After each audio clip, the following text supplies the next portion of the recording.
It's time for today's travel and cruise industry news. With the latest from travel and cruises around the world, here's your host, Chillie Falls. Hey, good morning and welcome to the Travel and Cruise Industry News podcast. For this, the 21st day of November 2023. Got a special guest this morning who I'll introduce here in just a second. Real quickly, I'll run over the headlines that I'm going to get to later in the show today. Miss Universe Philippines was honored by Carnival, and it's an interesting reason why Carnival honored her. We got the details of the AIDAaura deal that was released. Residential cruise line fails to acquire a ship. Hot Air Tom, I hope you haven't sent them your money yet. Port Everglades warns of heavy traffic for the next few days. Port Shoreside power facilities coming to Genoa, Italy. And Civitavecchia record. And we got to talk about a weather update. So we got a lot of stuff to do this morning. And by the way, today is National Stuffing Day. I have no idea why. We're 2 days away before stuffing. Of course, then there'll be Turkey Day. So who knows? All right. So I have a special guest this morning. And the best thing to do is just to introduce her. It's Ingr. She has a blog, by the way. The Quirky Quad is how I got onto her. And then I find out that she knows everybody that I know in the disabled community. We've been trying for months to get together to chat. So with no further ado, Allie, welcome to the Travel and Cruise Industry News podcast. Good morning. Good morning. How are you? I'm doing good. Okay. First thing I got to ask, I know the answer, but my audience doesn't. Where did the Quirky Quad come from? It actually came from, it's a really wacky story. It came from when I was spending an entire year in bed, actually, from a pressure sore on my backside over my tailbone and my sacrum. And I was multiple surgeries later, 6 months in bed. I had a couple more surgeries to go due to surgeon's error. And I decided if this was going to be my last surgery, if I didn't survive, I was going to do something wacky. So I decided to go on online dating experiments. And I would pack my wound and I would go out with these gentlemen. And they wouldn't know what was going on. And it was against doctor's orders to get out of bed, but I did it anyway. I would pack my wound for a few hours and get up and then go right back in bed. And so I was dating these gentlemen to explore sexuality and disability and stereotypes associated with it. And I had about 5 months of this and I was having a ton of fun. And I called them my gentleman callers. And I would write about it on Facebook, actually. And somebody, a dear friend of mine, proposed to me, Deborah Davis. She runs Push Living magazine, actually. She said, well, why don't you make a website and write about this stuff, about dating and sexuality? So I did. And I didn't know what it was going to be called. And I kind of put a poll up on Facebook of multiple names, and the Quirky Quad resoundingly won. And so that's originally how the Quirky Quad got started back in 2016-ish or so. And then it morphed into something much bigger and I rebranded because my original logo was two ladybugs having sex. And I handed my card one day to a appellate court judge in North Carolina years ago. And I said, oh gosh, I think I need to rebrand. It's time because it's not just about sex and disability anymore. Yeah. I'm kind of back when you were playing the dating game. Uh-huh. Did you find? I'm there again now, actually. Okay. I was married and now I'm back on it again as a 40-year-old quadriplegic. Do you find men that want to be with you because you're a quad? How are we being truly authentic and transparent right now? Oh, absolutely. I mean, Okay. I'm asking an honest to God, straight up question. Yeah, so those men are called, or whether it's attracted to man or woman, they're called devotees. And devotees, I actually dove into this project a few years ago, and they are people that are attracted to other people with physical disabilities and different levels of paralysis, paraplegic, quadriplegic, toes, hands. And I talked to a therapist about it. It's actually a psychological condition where they're attracted to this. But, I say each to his own. If you're not, weird or stalking me. Unfortunately, I interviewed a bunch of devotees and they don't know why. They just are attracted to these kind of women or men. And the deeper root behind that is they think that they can take care of them or be their knight in shining armor, which plays into this concept of ableism. But when I started dating, I didn't run into that on the regular dating sites. I get approached by devotees a lot on social media. I mean, most of them are very nice and harmless. The creepy ones, I just, they don't bother me. I just don't answer or I block them. But most men were either in the beginning, they were just curious. So I actually had to put a little disclaimer on my dating profile. If you would like to have sex with me because I'm in a wheelchair, on a wheelchair, it's probably best to move on. That's not really what I'm into. If you are, I respect that, but I'm definitely not the girl for you. Interesting. Yeah. All right. So give us a brief history on where Allie has been and where Allie is now. Sure. Yeah. Very brief. Grew up all over the world. English father, German mother. Spent much of my life in boarding school. Home base was always the Bahamas, a very out island of the Bahamas. Traveled alone at a very young age. Moved to China in my mid-teen years by myself for a few years before university. Came back to the United States for university in California and Miami, majoring in economics and entrepreneurship, and worked in politics in my mid-20s. Quit that, jaded by politics and politicians. Probably no different than devotees. And moved back home to the out island in Bahamas. And I learned to be a technical analysis day trader in the stock market and futures and foreign exchange. Then I took a shallow water dive from a tiki bar, just hitting sand, leaving me a C6 quadriplegic. That's quite a story, and one that I post all over my website as well. And I spent the next 7 years of my life full-time working, day trading, but in the hospital for 7 years with, cervical cancer, pulmonary embolisms, life-threatening spinal cysts, pressure sores, you name it, it probably happened. So I didn't have much of a life for 7 years. Moved back to China again for life-saving spinal surgery. Surgeons over there in a rehab program, connected to Dr. Wise Young and Rutgers University. And I finally moved to Raleigh in 2016-ish, 15, 16.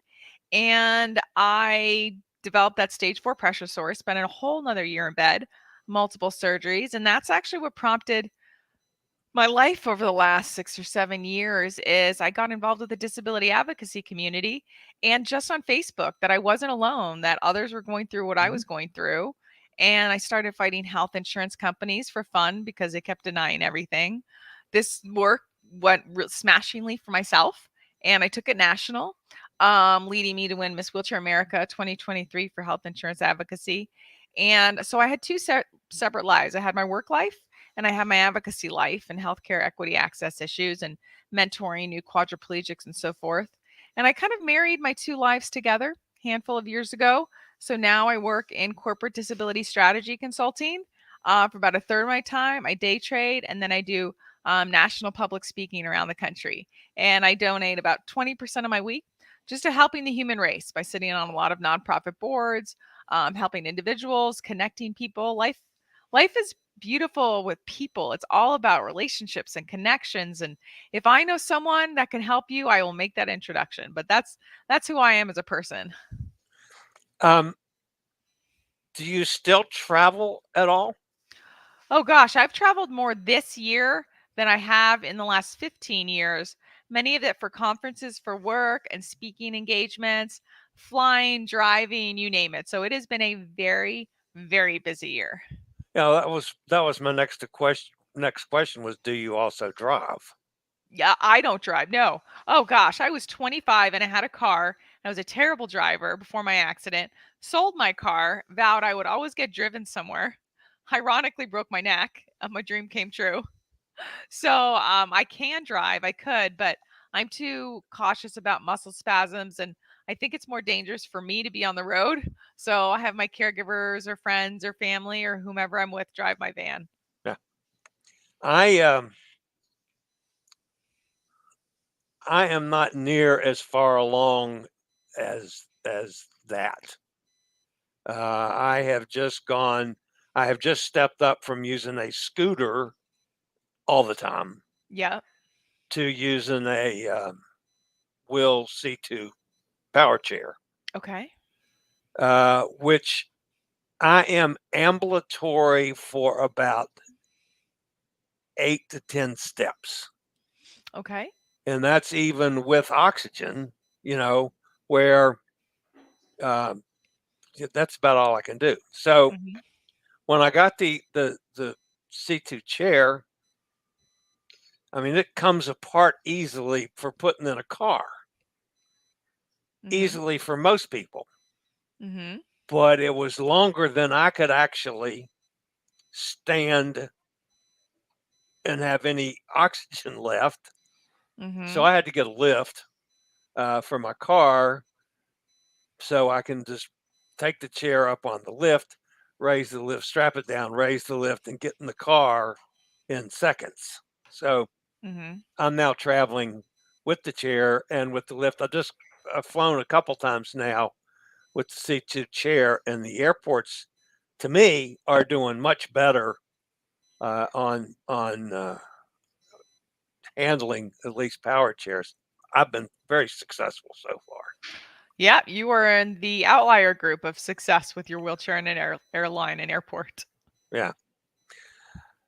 Just out of curiosity, Mhm. when you're flying someplace, Mhm. the you have to use the airport's chair people, or do you have? How do you get on a plane? It's really tricky. I'm blessed to have full-time caregivers. So I travel with a caregiver or a group of people. I just came back from California with my one caregiver, and I take my power wheelchair. It's a Permobil F3, and I found a solution to break it down into pieces and create this cover so they can minimal damage. It doesn't always work. And then I have to hand them off my power chair at the gate, of which they're supposed to put it in the cargo hold, then Right. directly right from the gate. Then I transfer into one of those airport, really uncomfortable airport chairs, have to sit in that strap. I'm paralyzed from the chest down as a C6 quadriplegic with paralyzed hands and limited arm movement. And then I have to wait on that chair. Then I have to go down the aisle plank. Then right at the entering the plane, then you have to get on that teeny tiny aisle seat, which is made for somebody that's like 5'1" and 80 pounds. Yeah. I don't care who you are. My caregiver or I get some gentlemen, depending on who's there to help me. It's really uncomfortable, completely undignified. Everyone's staring at you. They're trying to just get you on as quickly as you can. You're like, okay, I am paralyzed. I can only move as quickly as I can move, right? You're going to hold up the flight, and all they're thinking is dollars, dollars, dollars. So it's a really miserable experience. It's not fun.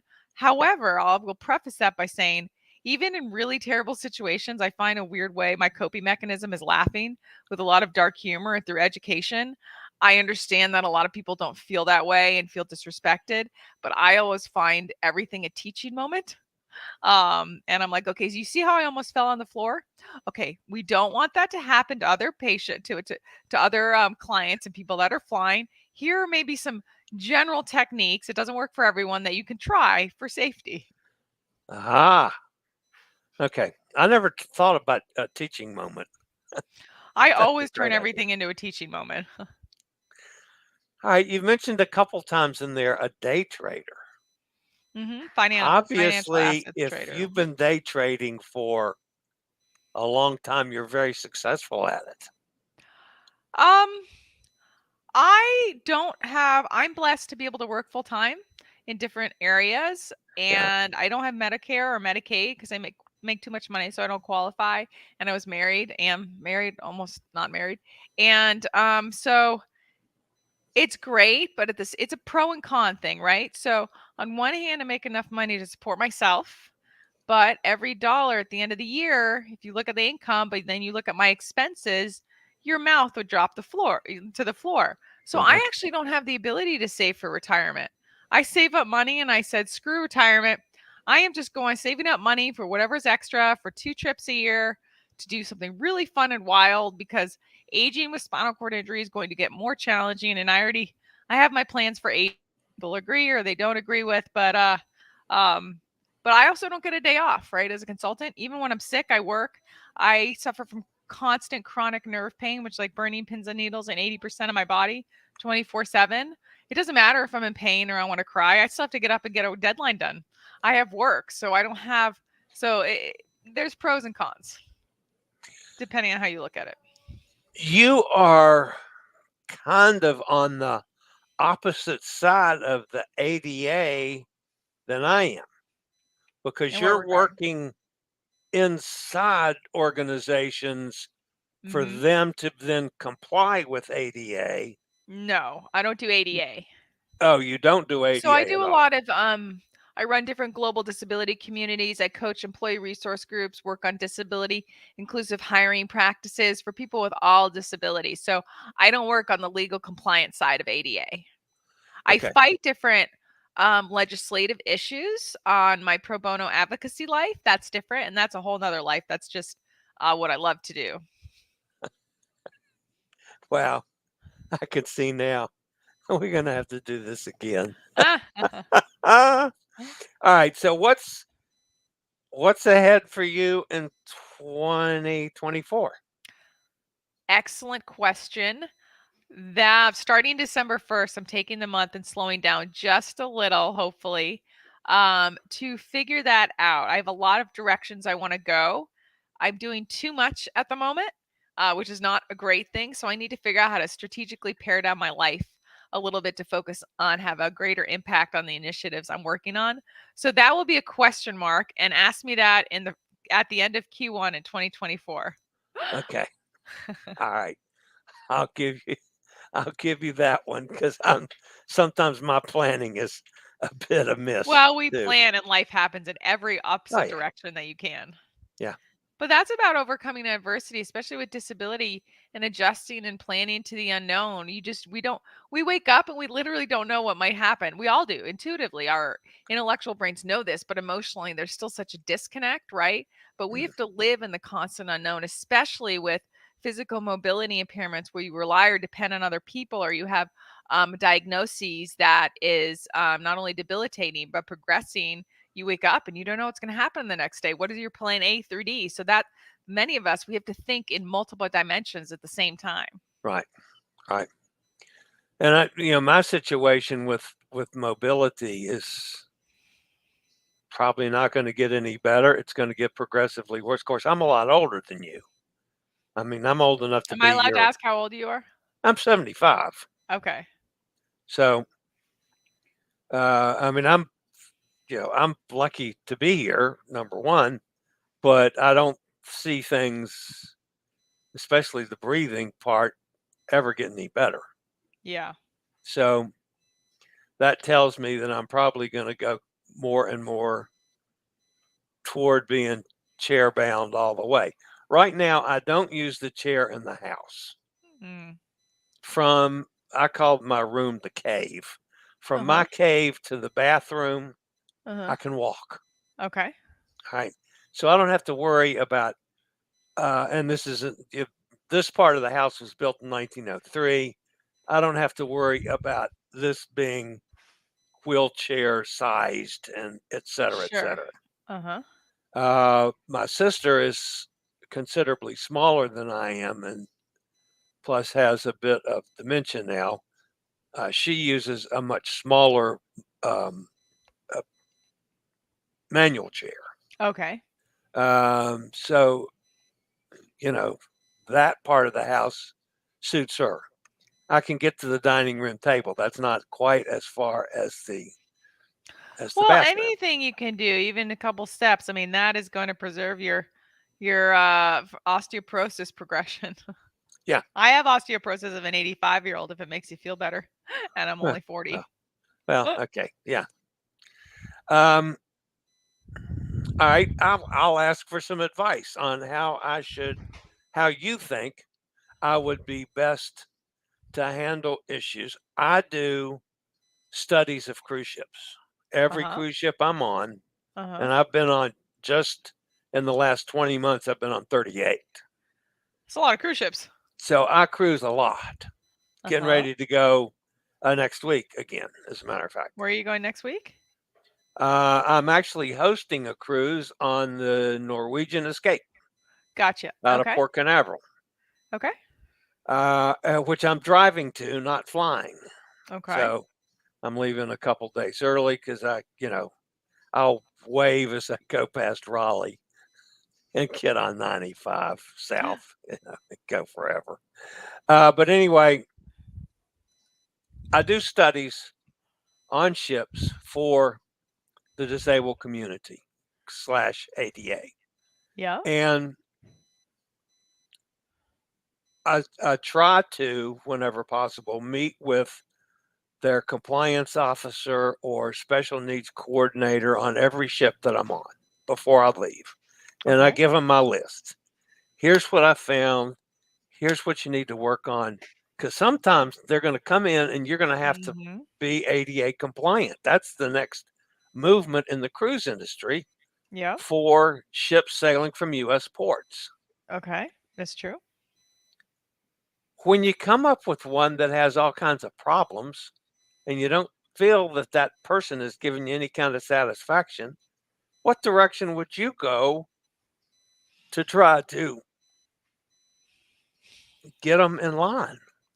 I would take a multi-pronged approach, probably. One, I would use social media as much as possible. I would probably reach out to local news stations, and I would then on LinkedIn find the higher up manager person within that particular company for the cruise industry, and I would write them, and I would put a note in my calendar to write them twice a week, every week, until someone replies back to me. And I would continue to call, but I'm pleasantly persistent. So it may take me months, but someone's going to reach back out to me, and not just reaching out once or twice. I'll do it 50 times. I've done it many times.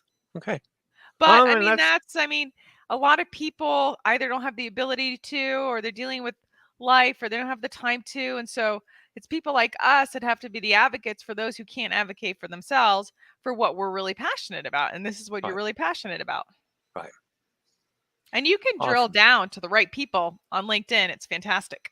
Yeah. All right. And I don't use LinkedIn other than to promote some of the things I'm using. I need to use LinkedIn more than I do. Yes, you do. Okay. All right, Allie, I can't thank you enough for us finally getting together for what was going to be the first chat now. That I can almost guarantee you. And Absolutely. I promise that I won't screw things up like I have a couple times in the past. Oh, it's and technology. I actually thought I was going to screw up again today. Thankfully, you were able to come right on. So, oh no, I mean, we got it. At the end of the day, we got it done, and that's what matters. Yeah, it does. All right, well, Allie Ingersoll, thank you so much for being here. And so I don't know if you're familiar with StreamYard, the little red X down at the bottom. All you have to do is take yourself out. Good luck with the rest of your show. Have a great day. Thank you so much, and I'll see you next time we get together. Okay, bye. That's Allie Ingersoll of the Quirky Quad. I enjoyed that immensely. All right. I'll be back with the rest of the show, folks, after a quick break from one of our network sponsors.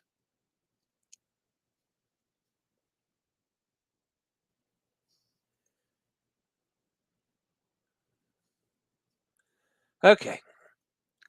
Now, let's see. I think I might have kicked myself out again. I'm just checking. Can everybody hear me? Somebody stick in whether I am live or not, because I did one of those things where I kicked myself out of my own show. Can you guys hear me? Somebody post a comment, please.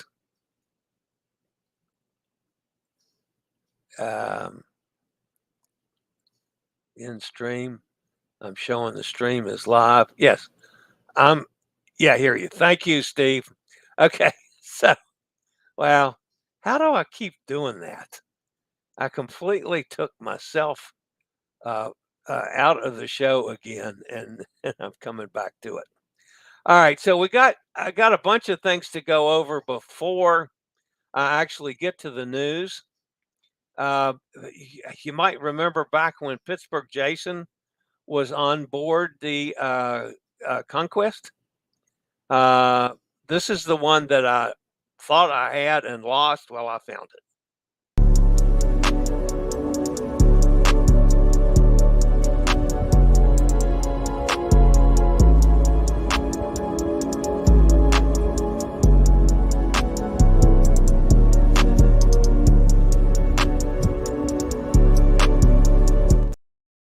All right. That was Pittsburgh Jason down there. And where was he? He was in Cartagena, I believe it was. Okay, so we have a whole bunch of things that I was going to share today. So let's see where I'm starting here. This would be, this is Lizzie over in Hamburg. Now, so you sail into Hamburg. I've never sailed into Hamburg, so I was not aware of this. You sail into Hamburg, and then to get into Hamburg, you go through this, you walk through this tunnel. I suppose that's because of weather and whatnot. But anyway, that's kind of interesting, I thought. And then when she got back through the tunnel, and she started misbehaving in the hot tubs. But that's Lizzie, so we love Lizzie to death. Lori B is on the Independence of the Seas, and she did some great photography. Right, that first day she must have been running around filming everything. That, of course, is the Mariners Lounge and the ice rink that night. That's upstairs on, that's right outside of the upstairs deck. And of course, Sorrento's Pizza, which is one of the great things about many Royal Caribbean ships. That would be Angela with Katie at Coco Key. And of course, that's our lovely Katie.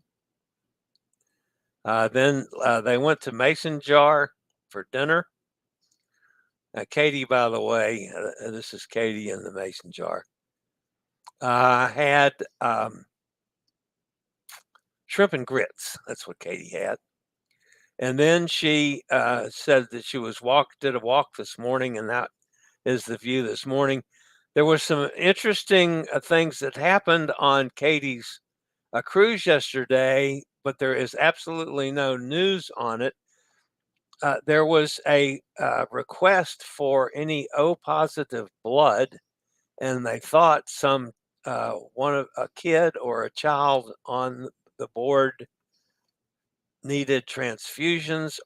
And then there was rumors around that they were going into Fort Lauderdale. There is nothing in news sources on that. And my tracker shows that it did not go into Fort Lauderdale. From Coco Key, it just went around by Fort Lauderdale on its way to Cozumel. And they're kind of right in formation with Adventure in front of them and the Mariner behind them. And the three of them, I mean, I'm sure they're several miles apart, but basically in formation heading in that general direction. So it did not go into Fort Lauderdale during the night last night. And there's absolutely nothing on the wires about that. Our friend Bubba, of course, he's on the Bowling Dam for about, I don't know, 3 months or something, 74 days or some crazy amount of time. And they had a seafood buffet last night, or night before last, actually. This was the sushi portion of it. And that's some of the crab legs, and that looks like clams. mussels and more crab legs. This is the seafood buffet: king crab, Diogenes crab, crab claws, shrimp, mussels, clams, and sushi. A bar shrimp salad, grilled vegetable platter, and French baguettes. That's on the Volendam, which was actually, I thought, really, really cool. So, and our friend Elizabeth on location, she was in Lisbon, and she said, Chillie, this isn't a good place for wheelchairs. And I said, yeah, no, I would not be where you're standing on a wheelchair. This is, of course, is the marina, and it's going into dry dock in, was it April? Maybe it's May. So, Elizabeth, does that mean you're going to be back in Cozumel so I can take you out to lunch next time I'm there? I certainly hope so. I miss you when you're working. So that's Elizabeth on location. All right. Let's knock out the news, the weather portion for the day. The got two systems out there in the Atlantic. First of all, the one to the south is disorganized showers and thunderstorms over the Central Sea are associated with a small area of low pressure. This is going to do nothing. 10% chance in the next 48 hours, 10% chance in the next week. The other one now, the one to the north, we got to watch this, but for a much unusual a reason. And let me tell you what's going on with this one now. It's an area of low pressure that's expected to develop along a frontal boundary over the central subtropical Atlantic later today. This non-tropical low is forecast to move southeastward. Notice that, move southeastward across the central subtropic Atlantic over warmer sea surface temperatures during the next few days, and environmental conditions appear conducive for this system to gradually acquire tropical characteristics. A subtropical or tropical storm could form by the later part of the week as the systems to continue moving eastward, followed by a turn northeastward by the weekend. So it's going to go eastward and then turn northeastward. That's the exact opposite of what systems normally do in the Atlantic. So not sure quite how to look at this one and how to handle it. They're saying in the next 48 hours, there's a 20% chance of further formation, but in the next 7 days, it jumps up to 60%. So no matter what, we got to watch that one. All right, that's the weather. The top story today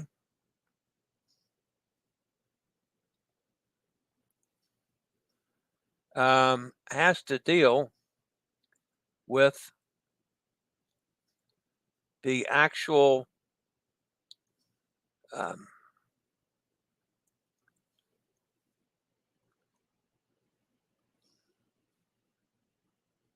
no, I'm in the wrong place, folks. Sorry about that. What happened to my picture? It ate the picture. Okay, so I got to stop here long enough to go reload that picture because that's the lead story this morning. And it ate my picture. And that one took me by surprise. I'm not used to losing something in the middle, but not something at the top.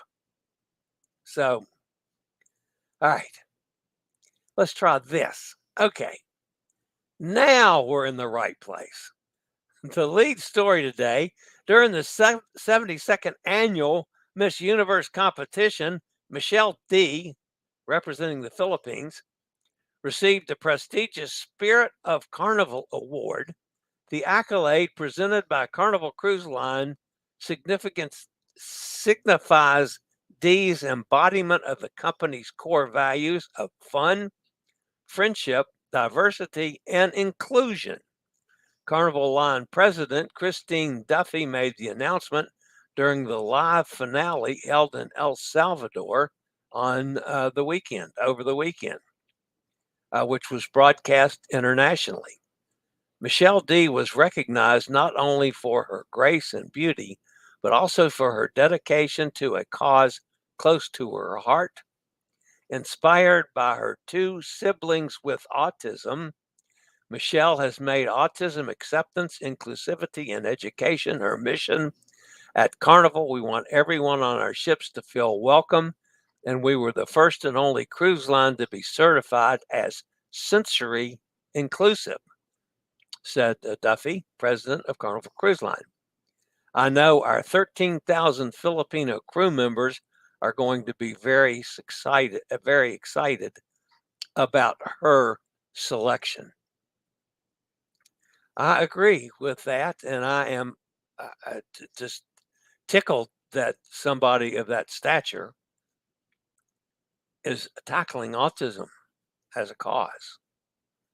Awesome. All right. We talked about this a little bit yesterday. I'm going to mention it again today. The Black Friday sale from MSC Cruises, drinks and Wi-Fi included, up to $500 onboard credit, plus kids sale free. You got a couple specials to look at. New York to the Bahamas as low as $269 per person plus taxes.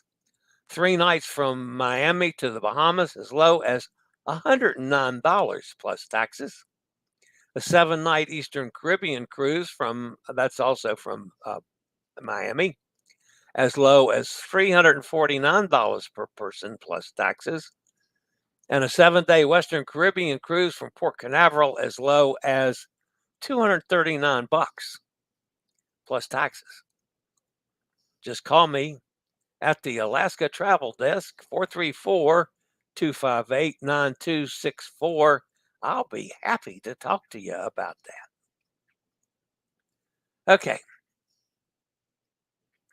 The next story, folks, has to do, and I'm going to be in the right place, folks. Celestial has secured its second new cruise ship this year. It acquired Celestial Discovery for $60 million, which was originally built for Carnival and sailed under AIDA Cruises since launching in 2003. Carnival announced the ship was for sale earlier this year. And by the way, folks, if you haven't figured it out yet, this is AIDAaura, is what Celestial purchased. The ship joins the recently arrived Celestial Journey, and both will now undergo comprehensive refurbishment work in Athens. The mid-size Celestial Discovery has 633 staterooms, 62 balconies, with a total guest capacity of 1,266. Cruises on Discovery will open for bookings next month. The new ship will take over the 2024 program of Celestial Olympia. Guests booked on the Olympia will now be contacted by Celestial and offered re-accommodation options on the new ship. All right. The purchase of AIDAaura by Celestial puts a halt to a company that was trying to buy it. Obviously, it was a milestone for Celestial. However, it also signaled another drawback for a startup residential cruise operator, Life at Sea. The startup, operated by Murray Cruises, we've talked about them before, had pinned its hopes on purchasing the AIDAaura. Despite our efforts, this is a quote, the Life at Sea project faces challenges due to investor withdrawals, said VDOT. Ugurlu, CEO of Murray Cruises, in a statement. The company, which was behind the Life at Sea 3-year world cruise, failed to get going on November 1st and has yet to acquire a ship. While we're in talks to acquire a similar vessel, if the December 1st sale is jeopardized, we offer alternative departure dates or expedited refunds. Gurlu said, although we could use our current vessel, the Gemini, we remain committed to delivering the promised larger, newer vessel. While Life at Sea delayed launch has now come and gone, it is a familiar scenario for several residential cruise ship startups. Victoria Cruise Line is chartering a former Holland America ship, now named Victoria Majestic. However, this hasn't saved it from multiple delays in launching. The third revised December launch date has been postponed indefinitely, citing low initial occupancy and competition from other startups. The company says it needs around 80% occupancy rate to make it financially viable. Villa V Residences is touting a 3.5-year round-the-world voyage, visiting 147 countries with residences starting at $100,000. It sticks steadfastly to a 2024 launch, but hasn't secured a ship. Founder and CEO Michael Peterson has promised to close the deal for a ship before the end of the year. Let me point out, folks, the end of this year is rapidly approaching. Storyline's launch has been pushed back by 2 years to late 2026. This is partly due to a chosen shipbuilder filing for bankruptcy due to Russian sanctions. The company says over half of the upcoming ship's 530 condos have been reserved. All right, this came out of Port Canaveral.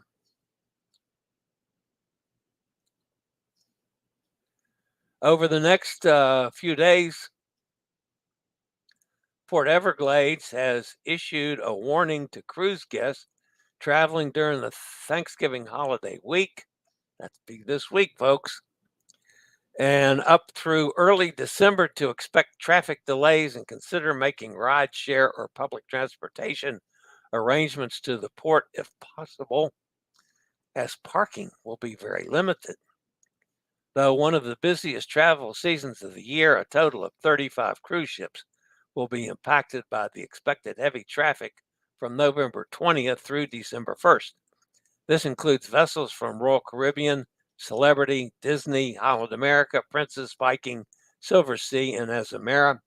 Several days are likely to be exceptionally heavy when there are multiple ships in port at once. But for the busiest day is likely to be Saturday, with 7 ships scheduled. In port will be the Sky Princess, Emerald Princess, Odyssey of the Seas, New Amsterdam, Celebrity Reflection, and Celebrity Apex, and Disney Dream. That could cause a little traffic jam, folks. Thankfully, I'm not going to be going in there until the 2nd of December. And I'm not going to Fort Lauderdale either. I'm going to Port Canaveral. So hopefully I won't have that kind of issues. All right, the next story this morning, folks. Construction has started in Port Genoa, installing new shoreside power facilities. These enhancements aim to allow passenger vessels, while docked at the passenger terminals, to cease their diesel generators and connect to the city's electrical power grid, resulting in an immediate and substantial reduction in carbon emissions and noise pollution.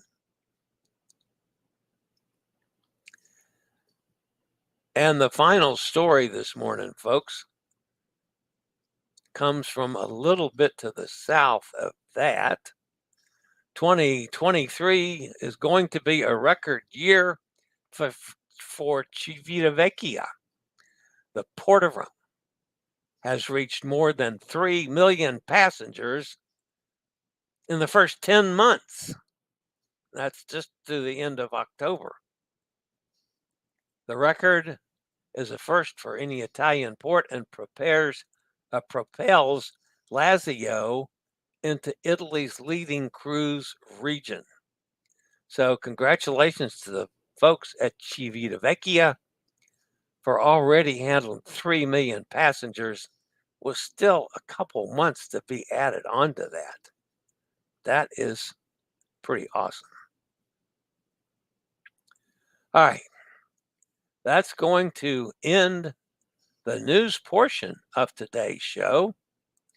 So now I'm going to go over in the chat room and see who is fussing at me today. Hot Air Tom is with us. Ken is with us. Dennis is here. It's the Cruise Life. Hey, glad to have you with us. Kelly's here. Good morning from Boston. Good morning, Kelly. Steve's with us out in Kentucky. Dennis says hello to It's a Cruise Life and Kelly. Mike's with us from the other side of the pond. Hi, Mike. Pound that thumbs up, everyone. Yeah, boy, we'd appreciate that. Dennis says hello to Steve and Mike, and everybody's still speaking back and forth. Cindy's with us. Hi, Cindy. Emily's here, says good morning to everybody. You guys spend more time talking back and forth to each other. It's amazing. Everybody says hello, everybody. And Dennis is talking about my guest today. Wonderful attitude. I think so, too. I enjoyed that. She's a crackerjack lady. I didn't like that a bunch. Nikki's with us down in Jacksonville. Hi, Nick. There's Jason. You just went live. Thank you, Jason. Cruise Life says it's loud and clear. Thank you, guys. Thank you, everybody, for saying that. Emily says, great interview. Thank you, Em. All good here. Your stream never stopped. Okay, well, I thought I took myself out. Maybe I don't know. If it's anyway. As long as you guys got the show, that's what matters. Everybody, Emily says loud and clear. There's Joanne. Hi, Joanne. Happy Thanksgiving to you, too. Does the bottom of Chillie's shirt say bourbon? No. It says, I like big boats. That's what it says. I know. You guys want me to call them ships. I still call them boats. She sells sushi at the seashore. Yeah, I know. I was struggling getting sushi out this morning for some reason. So much seafood. Yeah, boy, I would have picked out on that one. Chillie's Cruises, did you see the latest saga in the Panama? It appears the shipyard it was stopping at in Oregon to remove the funnel must not have been up to task. The latest saga. The ship is now in Victoria to remove the funnel and will then go back to Oregon to the Portland dry dock. No, I did not see that, Hot Air. What's wrong with the funnel, Hot Air? Jason wants to know.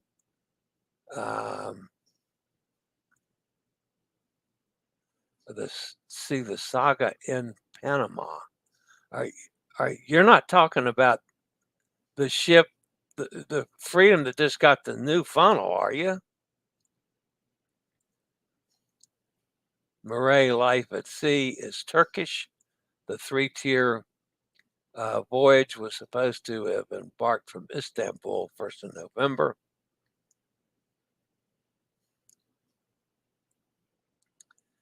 the funnel was too high to get under the bridge in Portland. Oh, okay. So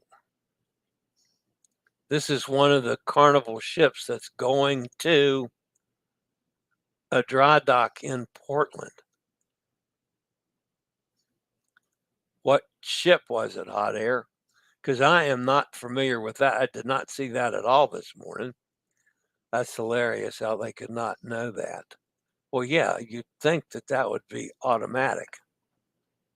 So, all right, guys, to go over a couple things on my schedule, I am going to do a show, albeit brief, on Thursday. I have no idea. I'll see what the news is like. But I will do a show, and no, I'm not counting on anybody being there. If you are, fine, I'll be here. But you know, it's up to you, because I know a lot of you have to, you know, take over my place of cooking for 40, which thank God I don't have to do anymore. But anyway, I will do a show Thursday. I'll do a show Friday. Next week, Monday, Tuesday, and Wednesday are okay. Thursday and Friday are in question because I will be driving to, where am I going? Port Canaveral. Yeah, that's where I'm going next week. I'm thinking I'm going to leave maybe right after the show.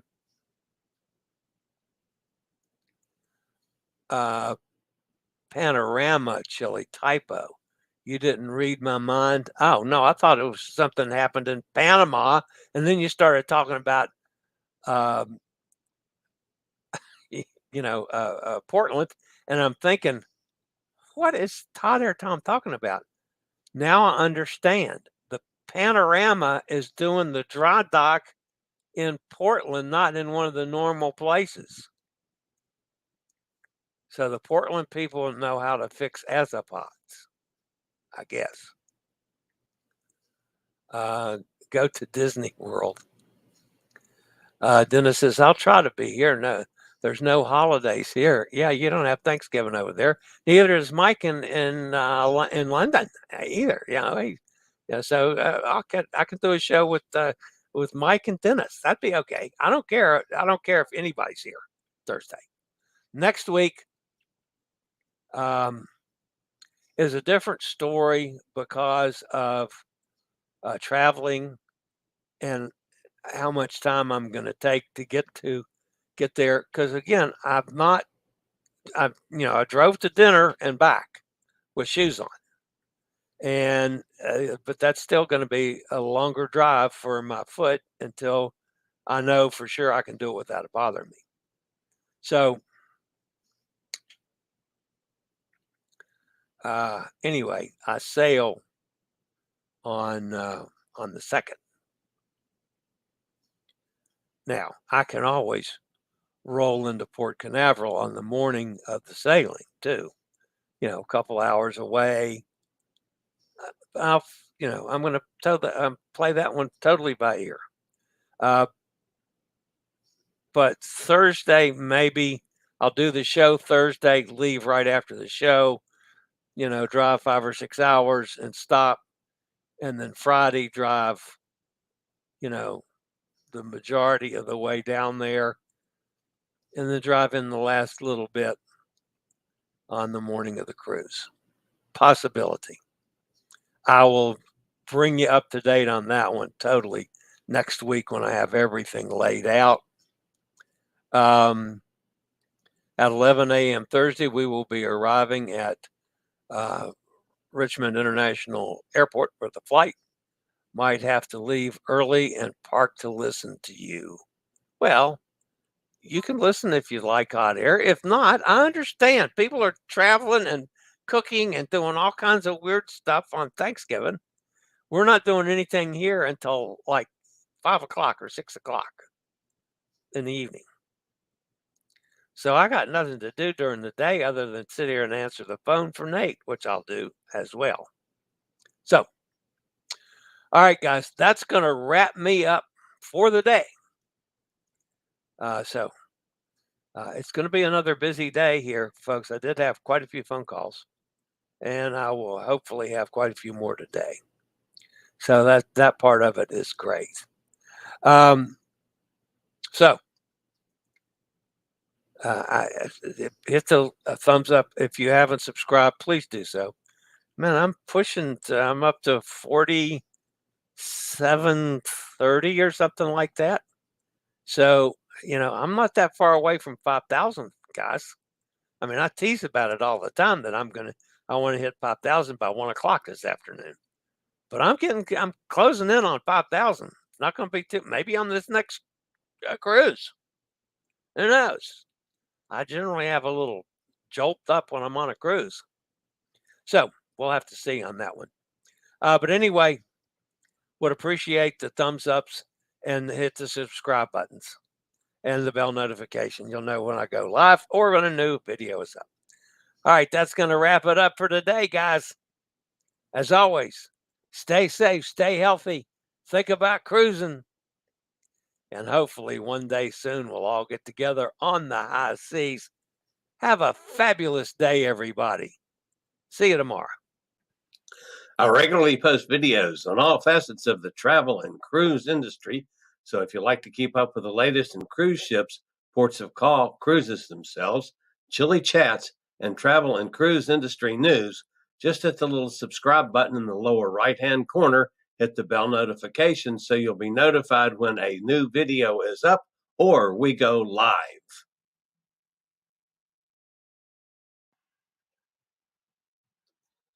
This video was produced by Chillie's Cruises.